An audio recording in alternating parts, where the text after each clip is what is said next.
برضه في ميزه احنا عملناها ان المبتدئين دول بيبقوا معرضين للخساره، ان هو بيبقى بياخد القرار بدون ما حد بيوعيه. ف during السيشن اثناء الجلسه كلها بيبقى بيجي له على الواتساب او على الايميل او على الاس ام اس كل قنوات الاتصال بتاعتنا، بنقول له في وقت الجلسه نقط الدخول ونقط الخروج. يعني نيجي نقول له دلوقتي احنا بندي لك تحليل فني، بندي لك تحليل مالي، انا مش عايز اعرف في التحليل المالي وما اعرفش في التحليل الفني وما اعرفش اقرا الشرطات بتاعتكم، انا مش عايز افهم الكلام ده كله. فانا عايز بما معناها كده الخلاصه، عشان كده احنا على فكره مسمينها الكبسوله، ان احنا بنديله اثناء الجلسه كبسوله.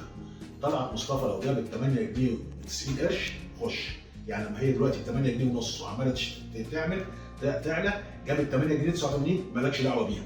اول ما تجيب 8 جنيه 90 اشتري، مالكش دعوه بقى، ما تقراش التحليل الفني، ما تقراش التحليل المالي، احنا بنديك الكبسوله. خش على السهم بالسعر ده.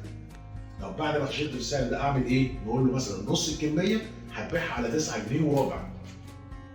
مالكش دعوه بقى وما تقراش تحليل فني وما تقراش الكلام ده كله، دي الريكومنديشن اللي احنا عاملينها انك تخشها. فلما يجي 9 جنيه وربع يبيع.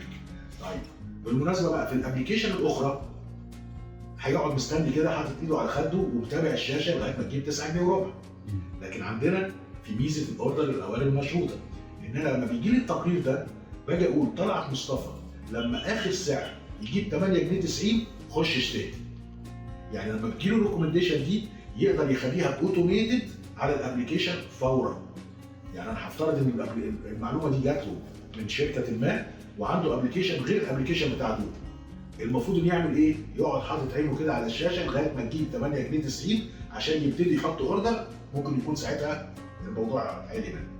لكن انا اول ما يجي لي الريكومنديشن دي بعمل ايه؟